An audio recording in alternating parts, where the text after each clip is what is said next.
Navika Kumar, Group Editor-in-Chief. Navika, over to you. Thank you, Madhav. And joining me at this moment is Vinod Tawade, General Secretary of the BJP. Vinod Tawade ji, बहुत-बहुत बधाई, congratulations for the stupendous performance in Maharashtra. आंधी आई एक महायुति की और सब कुछ उड़ा के ले गई। 5 महीने में ऐसा क्या हुआ कि जो लोकसभा का डिसएडवांटेज था उसको आपने एडवांटेज में बदल दिया महाराष्ट्र के ग्राउंड जीरो पर? नहीं, सबसे पहले पूरे महाराष्ट्र की जनता को बहुत बहुत धन्यवाद कि उन्होंने महायुति को इतनी बड़ी जीत दी है। नाविका जी, मुझे लगता है कि महायुति ने politics of direct benefit and politics of indirect benefit, प्रत्यक्ष लाभ की राजनीति और अप्रत्यक्ष लाभ की राजनीति। इनडायरेक्ट बेनिफिट में जो इंफ्रास्ट्रक्चर डेवलपमेंट है, वंदे भारत ट्रेन है, पीने के पानी की रचना है, ये भी काफ़ी किया था। उसको जोड़ दी उन्होंने कि पॉलिटिक्स ऑफ डायरेक्ट बेनिफिट, जो लाडली बहना योजना हो, किसान सम्मान निधि हो। और इसके साथ मुझे लगता है कि 2019 में बीजेपी के साथ जो उद्धव जी थे, उनको जो शरद पवार साहब लेकर गए और उद्धव जी गए, उसकी एक नाराजगी लोगों के दिमाग में थी। जो एकनाथ शिंदे जी, बाला साहब ठाकरे जी का धनुष्यबाण, बाला साहब ठाकरे जी की शिवसेना नाम लेकर आए, तो वो बाला साहब जी के वोट्स थे, वो महायुति को इस चुनाव में पक्का मिले। तो विनोद तावड़े जी, गद्दार अब तक उद्धव जी आपको, एकनाथ शिंदे जी को बुला रहे थे, आज उन्हें क्या मैसेज देंगे आप? नहीं, जनता ने मैसेज दिया है कि 2019 में आपने माननीय शिवसेना प्रमुख बाला साहब ठाकरे जी के हिंदुत्व वाली शिवसेना, भाजपा जो हिंदुत्व वाली थी, उसको छोड़कर एंटी हिंदुत्व वाले कांग्रेस के साथ, एनसीपी के साथ गए। तो आपने असली गद्दारी की। ये स्टैंप, ये मोहर आज जनता ने उद्धव जी और संजय राउत पे लगा दी।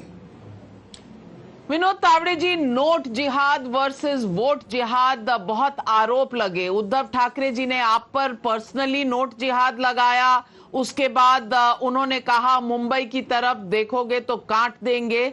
आज आप उद्धव जी से क्या कहना चाहेंगे?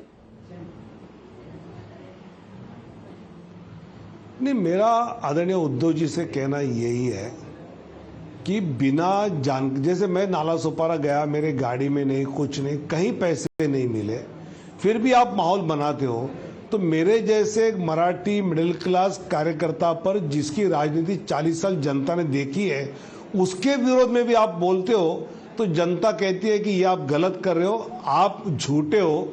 ये आज जनता ने बता दिया। और जिस प्रकार उद्धव जी मुस्लिम वोट्स मिलने के लिए हिंदुत्व से कॉम्प्रोमाइज कर रहे थे, मतलब कांग्रेस ने 370 वापस लाने की बात की, तो उसका उद्धव जी ने विरोध नहीं किया।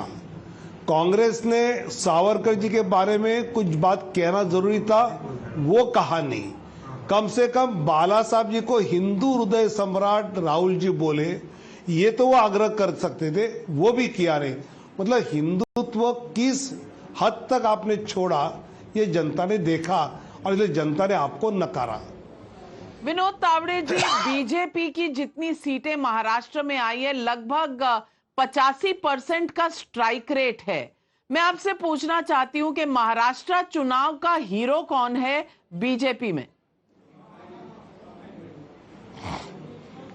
महाराष्ट्र चुनाव हम देवेंद्र फडणवीस जी के नेतृत्व में बीजेपी लड़ी, महायुति का चुनाव एकनाथ शिंदे के नेतृत्व में हम लड़े, लेकिन साथ साथ संगठन के तौर पर जो माइक्रो मैनेजमेंट महाराष्ट्र भाजपा के हर विधानसभा सीट का हुआ, उसका बहुत लाभ हुआ। और वो माइक्रो मैनेजमेंट में मानता हूं कि इस चुनाव में इतना बड़ा स्ट्राइक रेट बीजेपी को देने के लिए काफी काम आया। लेकिन जो लोग पूछ रहे हैं कि मुख्यमंत्री कौन बनेगा, उनको आज क्या जवाब देंगे? क्योंकि देवेंद्र फडणवीस के बारे में ये कहा जा रहा है उन्होंने बहुत सैक्रिफाइस किया है। पहले 3 दिन की सरकार बनाई, फिर चीफ मिनिस्टर के बाद डेप्यूटी चीफ मिनिस्टर बने, पार्टी के हाई कमांड का उन्होंने ऑर्डर का पालन किया। क्या इस बार मुख्यमंत्री शिंदे सेना का होगा या बीजेपी का होगा? क्या देवेंद्र फडणवीस मुख्यमंत्री बनेंगे? अभी ये विधानसभा की जीत का जश्न मनाने के लिए 24 घंटा हम ले ले, तब तक जनता को अगले 24-36 घंटे में एकनाथ शिंदे जी, देवेंद्र फडणवीस जी, अजीत दादा पवार और बीजेपी के केंद्रीय नेतृत्व बैठकर महायुति सरकार का मुख्यमंत्री कौन होगा ये जनता को जल्द ही बता देंगे। लेकिन आपको लगता है इस बार देवेंद्र फडणवीस का दावा स्ट्रांग होगा? मुझे लगता है कि ये सभी चर्चा ये सब नेता बैठकर करेंगे और उसके आधार पर तय होगा। आप जनता के सवाल का जवाब नहीं दे रहे विनोद तावड़े जी। बीजेपी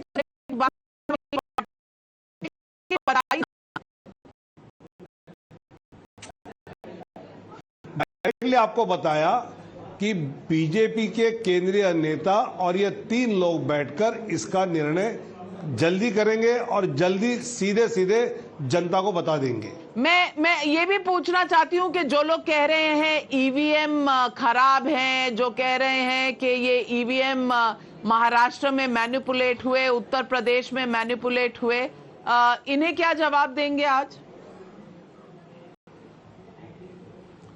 नहीं, इनको फिर ईवीएम झारखंड के भी मैनिपुलेट लगते हैं क्या, तो वो भी बोल दे। अधूरा जहां पर वो जीते वहां ईवीएम अच्छा, और जहां पर हारे तो अपने गिरेबान में झांक कर देखने के बजाय ईवीएम को गलत ठहराना, मैं मानता हूं कि लोकतंत्र का अपमान है, जनता के विचारों का अपमान विपक्ष कर रहे हैं।